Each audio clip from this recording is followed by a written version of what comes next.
As Eric mentioned, I work as a park planner for the city of Richmond, and one of my roles is to help manage the public urban forest.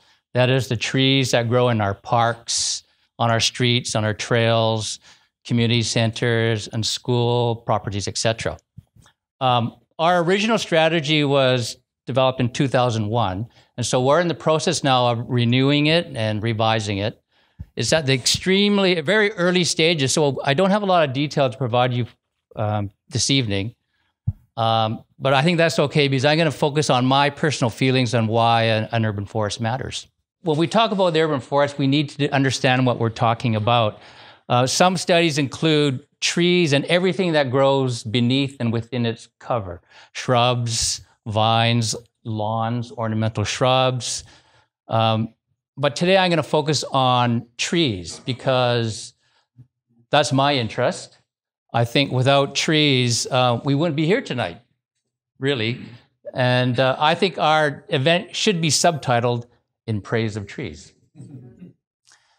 So I don't think we need lengthy explanation for what trees do for us, but this list has been prepared by, I think it's the Citizen Foresters of Seattle, and they list 23 benefits of trees. Most of them are probably familiar to everybody, but some of them are recent considerations. And the most obvious one is trees provide us with food. I had an apple and a banana today. Trees have long provided essentials since the earliest times in the form of fruit, nuts, seeds, bark, sap. And trees also conserve water. Their roots and leaves intercept water, preventing a quick release into our storm drainage system. I don't know if we have too many environments like this within Richmond. I'm not sure if anybody can identify a place. Trees prevent erosion. There's nothing more fundamental to our well-being than topsoil. I think we're all familiar with images from the dirty 30s and the Dust Bowl. So trees, in some way, topsoil is nothing more fundamental, with perhaps the exception of oxygen. Environment Canada has a study that says an average tree produces up to 260 pounds of oxygen per year, and that 2 mature trees can provide enough oxygen for a family of 4. Now, the value of trees has come to the point where the value of the trees, people can put a price on it. For example, the city of Toronto estimates for every dollar they spend on maintenance, they receive about $3.20 back in benefits and cost savings. So we probably no longer have to ask ourselves, what good is a tree? Now, I've been talking about practical and tangible benefits of trees, but some people have their regard stretches back, for trees stretch back till ancient times. Our original cultures assign spiritual and sacred values to trees. They hold power and strength. Trees also connect people and cultures together. Here in Richmond, the Akabono cherry tree symbolizes the connection between a lot of our Japanese Canadian residents with their ancestral village of Wakayama in Japan. Now, if you go to Gary Point, you might see 255 Akabono trees in full flower. Trees, of course, sustain urban spaces.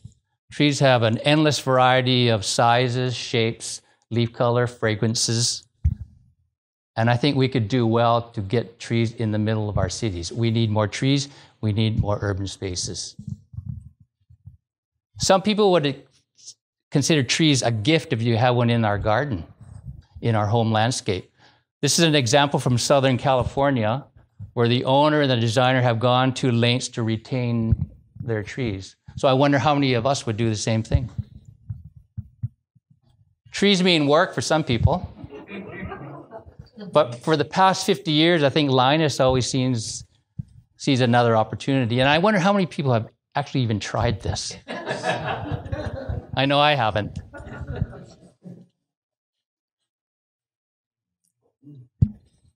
Trees have a lifespan like we do. But when it comes to the end of their time, there's no need for us to dispose of them. We can place them in places that we find important to us. This is Garden City Playground right in the heart of Richmond, where this tree was salvaged from Crown land and repurposed as a play structure. Experiences like this can probably only be afforded to us by a tree. I know my blood pressure and my stresses can be relieved when you have an experience like this. It's not the title of a new movie.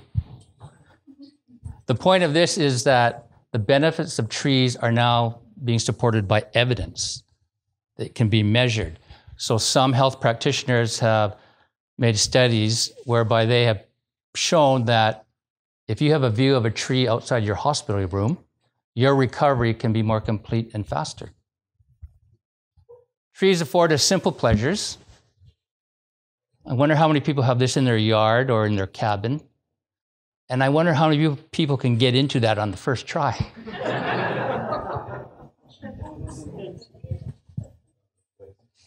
So I wonder if where you grew up, you had a place that you called the woods or the forest. Is it still there? Do you have strong memories? Do you lament the fact that it may be gone today? So I wonder if we should be planning for spaces like this in Richmond, because a walk in the big woods can lead to experiences like this. This is Main Island on our family vacation last year in 2014. Thank you very much.